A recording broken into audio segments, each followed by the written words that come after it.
하나님 말씀 함께 보겠습니다. 마태복음 1장 18절부터 23절까지 봅니다.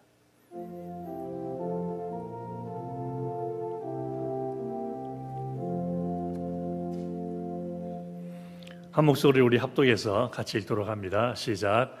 예수 그리스도의 나심은 이러하니라.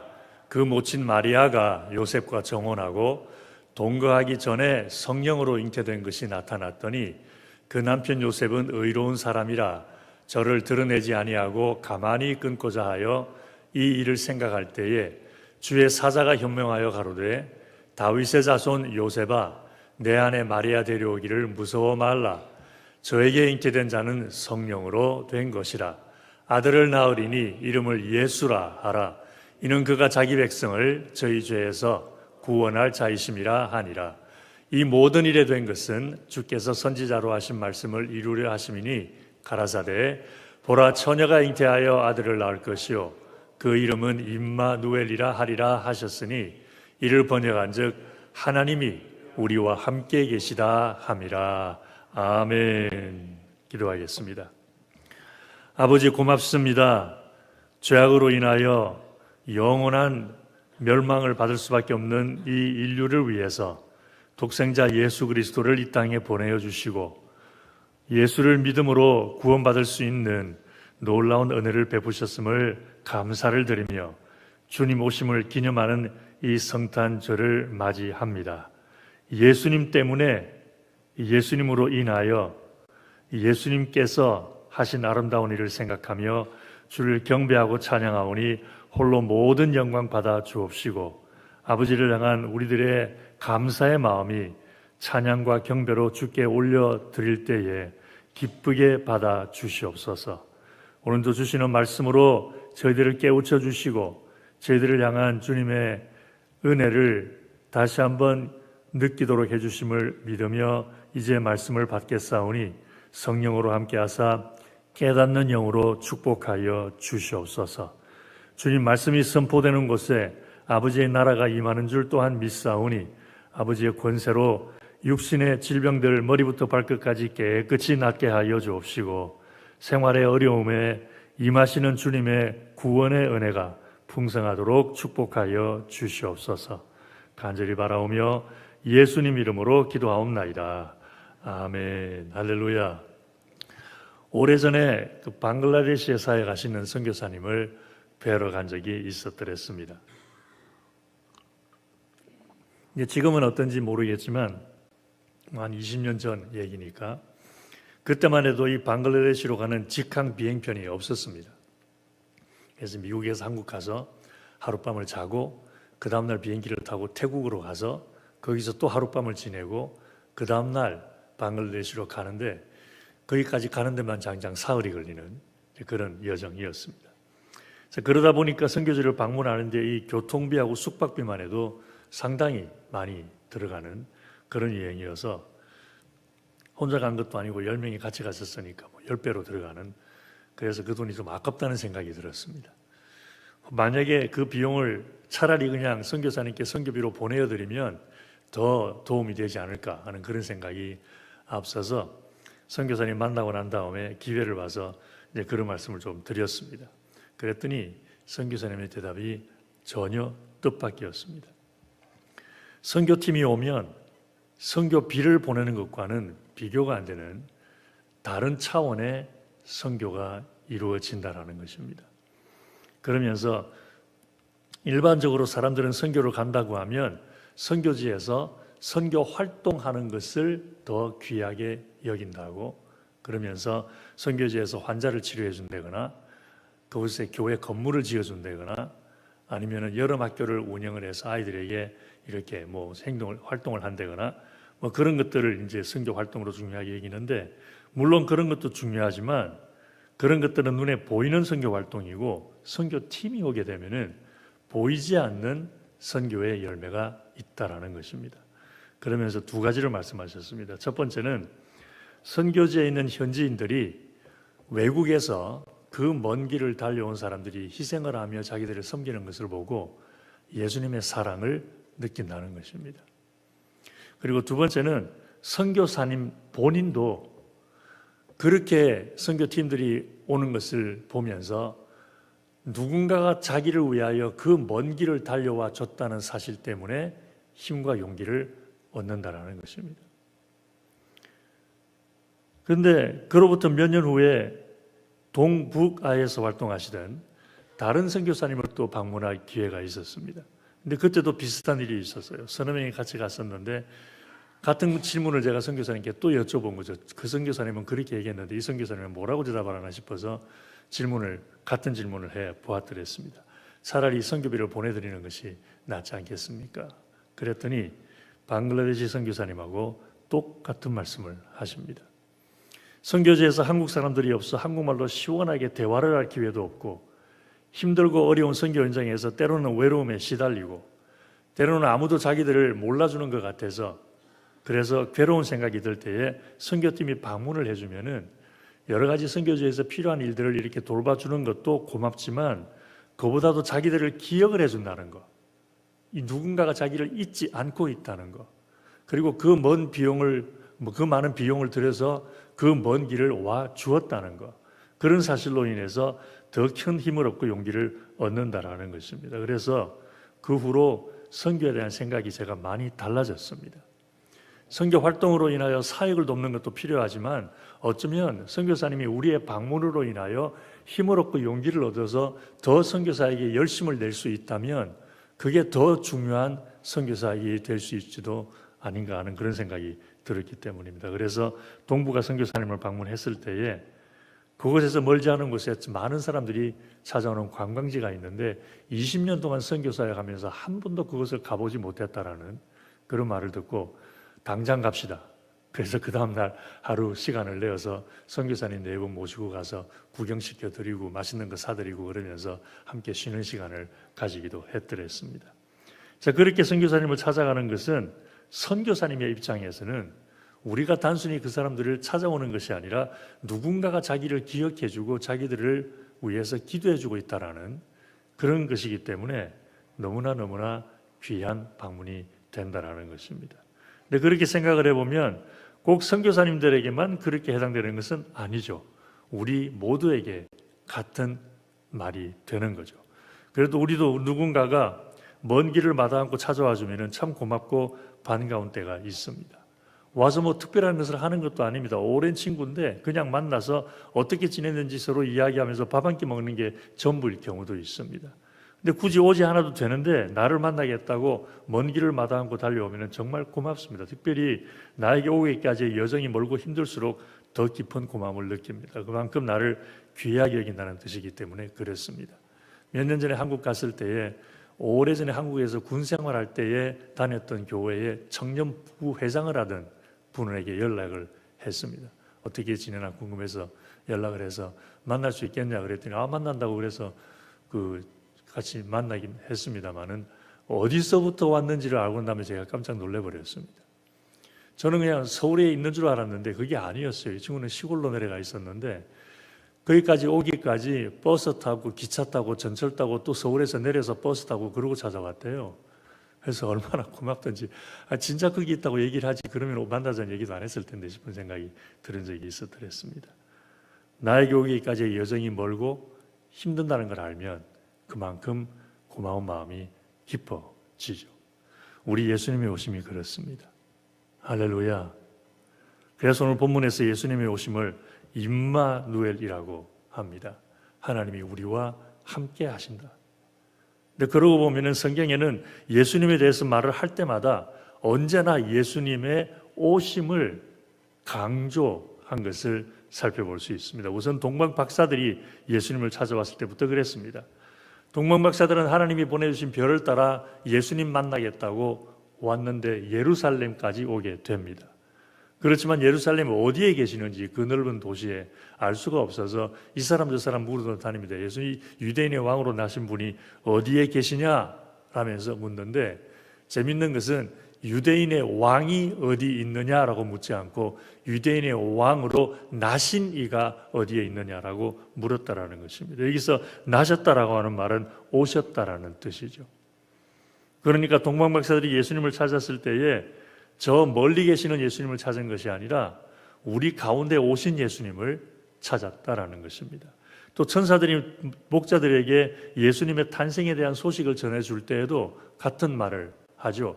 천사가 이르되 무서워 말라. 보라, 내가 온 백성에게 미칠 큰 기쁨의 좋은 소식을 너희에게 전하노라. 오늘 다윗의 동네에 너희를 위하여 구주가 나셨으니 곧 그리스도 주시니라. 할렐루야. 여기서도 천사는 예수님을 가리켜서 구주가 나셨다라고 말을 합니다. 예수님이 우리에게 오신 것을 말하고 있는 것입니다. 구약에 있는 예수님의 예언을 보아도 그렇습니다. 이사야서 7장 14절에 보라, 처녀가 잉태하여 아들을 낳을 것이요. 이 말씀을 오늘 마태복음에서 인용을 한 것을 우리가 함께 읽어 보았습니다. 이것 역시 아들을 낳는다라고 말을 한 것을 보면 예수님이 우리에게로 오신다라는 것을 또한 강조를 합니다. 이사야서 9장 6절에도 예수님에 대한 예언이 말씀이 있죠. 이는 한 아기가 우리에게 낳고 한 아들을 우리에게 주신 바 되었는데 그 어깨에는 정사를 메었고 그 이름은 기묘자라 모사라 전능하신 하나님이라 영존하시는 아버지라 평강의 왕이라 할 것임이라.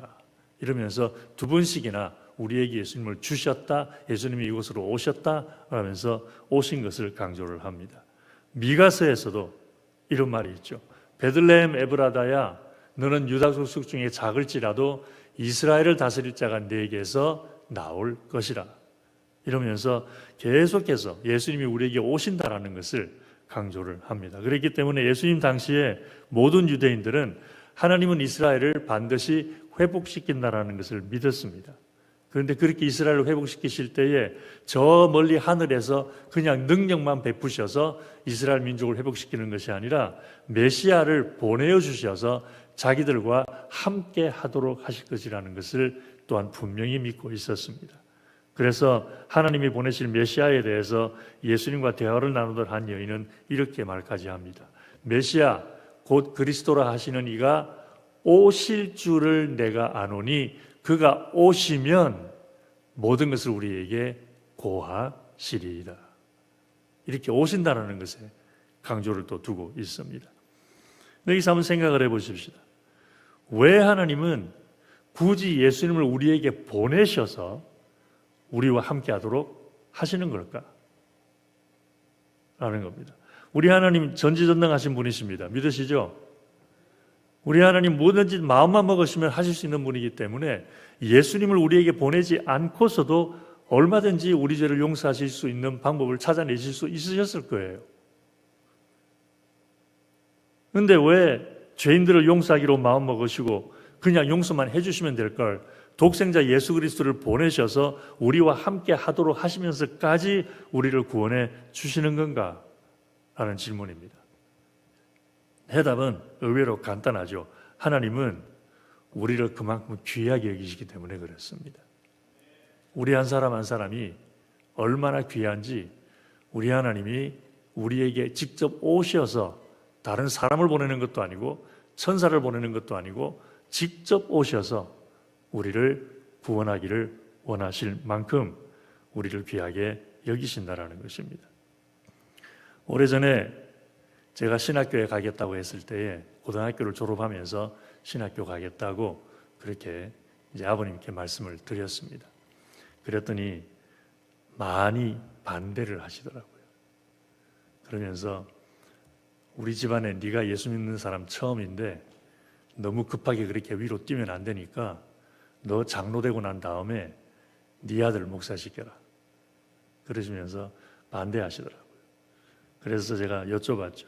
그럼 아버님은 제가 뭘 하길 원하십니까?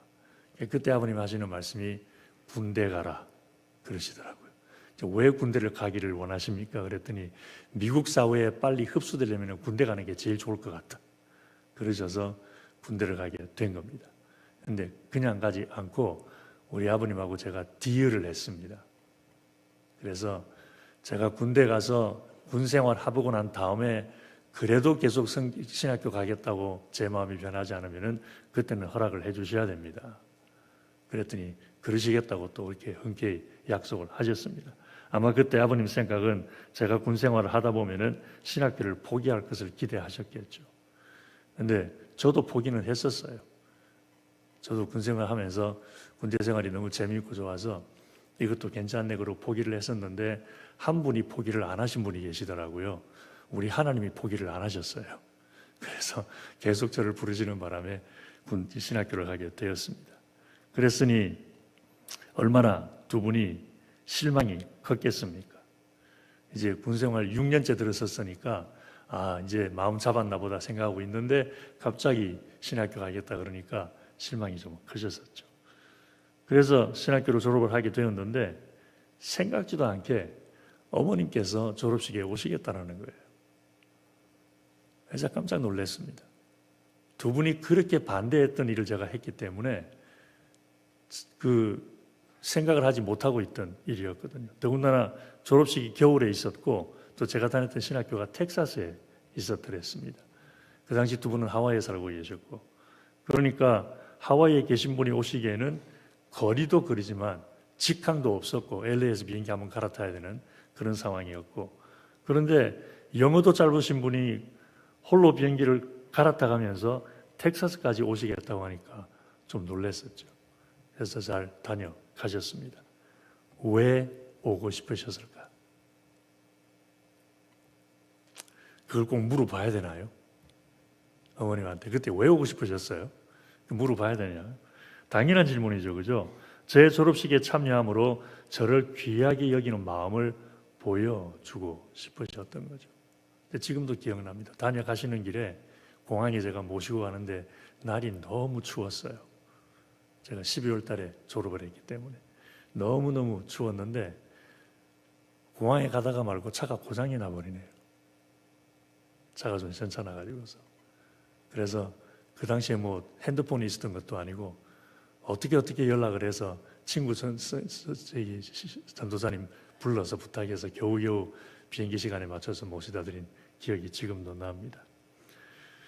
전 세계 어디나 마찬가지겠지만 미국에서도 자녀들이 학교에 다니면서 발표회 같은 것을 하는 경우가 있죠. 또 음악을 배우는 악기를 배우는 아이들이라면은 자기 재능을 뽐내는 그런 그 연주회 같은 것을 하기도 하고 또 운동을 하는 자녀들이 있으면은 운동 시합에 나가기도 합니다. 그리고 그렇게 발표회나 연주회나 또는 운동 시합을 하게 되면 부모님들이 함께 해 주는 게 너무 중요하죠. 아니에요. 너무 중요하죠. 그래서 아이는 자기가 운동을 잘하든 못하든 그것을 떠나서 엄마 아빠가 와서 자기가 운동하는 거나 연주회 하는 거를 보고 있나 안 보고 있나 거기에 관심이 엄청 많습니다. 왜냐하면은 거기에 엄마 아빠가 와 주었다라는 것은 그만큼 자기를 사랑한다는 것이고 자기를 귀하게 여긴다는 것이고 자기가 그렇게 열심히 노력해서 뭔가를 하려고 하는 것에 대해서 굉장히 자부심과 자랑스러워한다는 것을 뜻하기 때문에 그렇습니다. 또 부모 중에서도 특별히 아버지가 함께 해주는 것을 귀하게 여깁니다. 이건 그냥 저 혼자 생각인데 뭐 심리학 공부를 한 게 아니니까 정확한지는 모르겠습니다만은 저의 경험으로 봤을 때 그런 것 같고 주변 사람들로 봤을 때도 아마 그렇지 않나 싶습니다. 자녀들이 엄마에게 기대하는 것은 사랑입니다.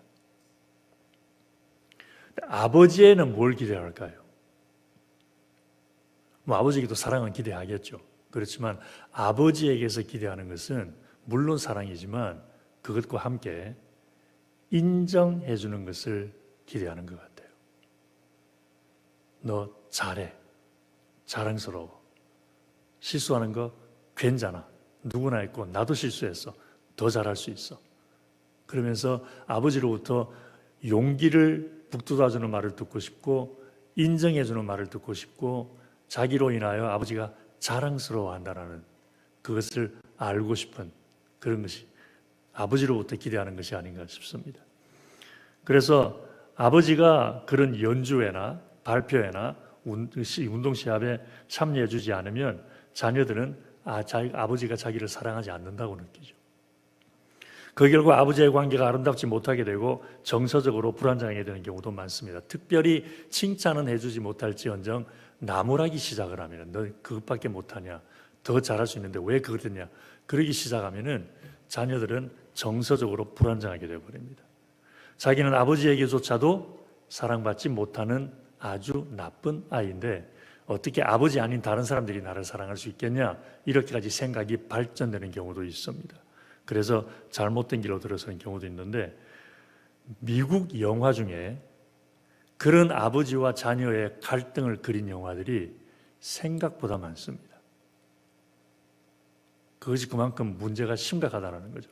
그만큼 사람들은, 부모님들이, 자기가 귀하게 여기는 사람들이 자기와 함께 해주는 데에서 귀한 사랑과 내가 귀하게 여김을 받는구나라는 그런 느낌을 받는다라는 것입니다. 그래서 무엇을 보여주는 것이냐면은, 함께 한다는 것은 상대방을 그만큼, 너무 함께 하다 보니까 많이 넘어가 버려서, 함께 한다라고 하는 것은 그만큼 상대방을 귀하게 여기고 사랑한다는 것을 보여주는 중요한 일이라는 것입니다. 주일날 와서 예배를 드립니다. 누구와 함께 하기 위해서 온 것입니까? 친구와 함께 하기 위한 것입니까? 하나님과 함께 하기 위함이죠. 그래서 하나님이 예배를 귀하게 여기시는 거예요.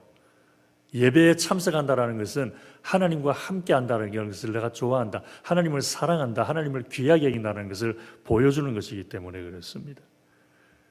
작년 성탄주일에 말씀을 나누면서 예화로 드린 이야기가 있습니다. 캘리포니아의 한 중학생 달리기 선수에 대한 이야기인데 기억나시는지 모르겠습니다.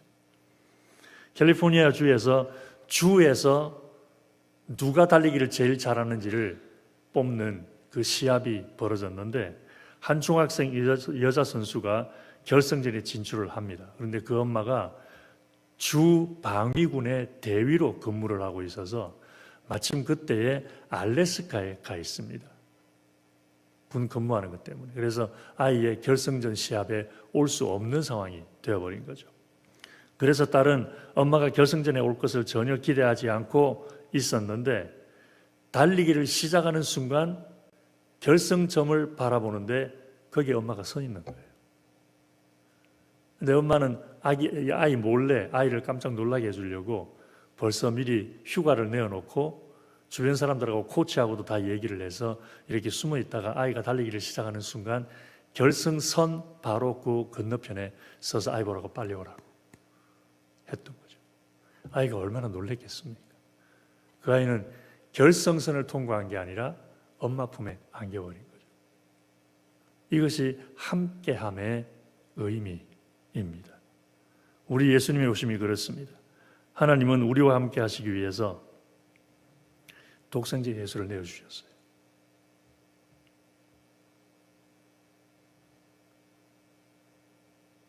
무슨 말이냐면, 하나님은 독생자 예수 그리스도보다 우리를 더 귀하게 여기신다는 것입니다. 할렐루야. 또 예수님도 우리와 함께 하시기 위하여 하늘의 모든 영광을 다 포기하셨습니다. 천사들의 경배도 내려놓으셨습니다. 사람들에게 높임받고 존경받는 것도 내려놓으시고 하늘과 땅의 권세를 휘두르시는 것도 다 내려놓으셨습니다. 무슨 말이냐면, 예수님은 우리를 하늘의 모든 영광보다도 더 귀하게 여기신다는 것입니다. 뿐만 아니라 예수님은 우리를 위하여 십자가에 못 박혀 돌아가셨습니다. 이 말은 예수님은 우리를 당신의 생명보다도 귀하게 여기신다는 뜻이죠. 할렐루야.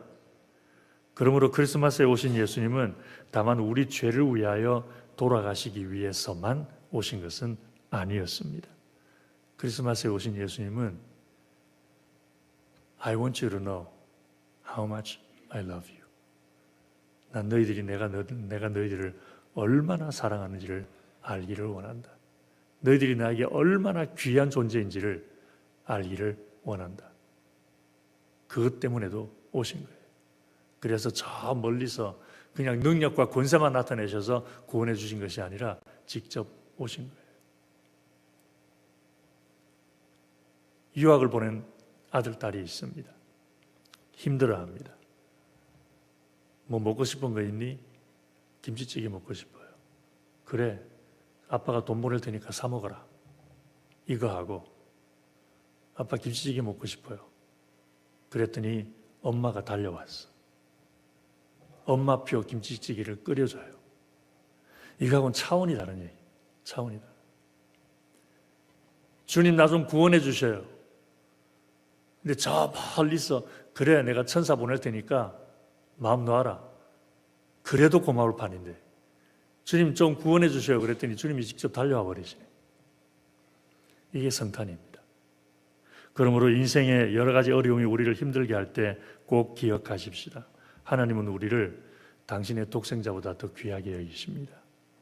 예수님은 예수님대로 당신의 생명보다 우리를 더 귀하게 여기십니다. 그렇기 때문에 하나님은 우리를 결코 어려움에 버려두지 아니하시고 우리를 향한 당신의 사랑과 당신의 뜻과 계획을 따라서 반드시 축복해 주실 것입니다. 그러므로 이번 크리스마스에는 그런 믿음의 확신으로 하나님께 이런 사랑을 받고 있고 하나님께서 나를 이렇게 귀하게 여기신다라는 그 사실을 다시 한번 생각하면서 그런 믿음의 확신으로 성탄구주의 기쁨과 평안을 풍성하게 누리게 되기를 주의 이름으로 축원합니다. 기도하겠습니다. 고마우신 아버지 하나님, 그냥 우리를 구원해 주시기만 하시는 것이 아니라 우리를 이 세상 그 어떤 것보다도 사랑하신다는 것을 보여주시고 하늘나라의 그 모든 영광보다도 우리를 더 귀하게 여기신다는 것을 보여주신 은혜를 감사를 드립니다. 오늘도 주님께 이렇게 놀라운 사랑과 귀하게 여김을 받는 우리 주님의 자녀들임을 생각하며 주께서 반드시 우리와 함께 하시고 우리를 이끄시고 우리를 축복해 주실 것을 믿음으로 고백하며 감사를 드리오니 주님 함께 하사 이 믿음 더욱더 견고케 하여 주옵시고 흔들리지 않도록 축복하여 주시옵소서. 성탄의 구주로 오신 예수님의 그 구원뿐만 아니라 우리를 향한 아버지 하나님의 그 깊고도 크신 사랑을 늘 묵상하면서 이 세상의 어려운 일들을 이겨나가는 믿음의 성도들이 되게 하여 주시옵소서. 간절히 바라오며 예수님 이름으로 기도하옵나이다. 아멘.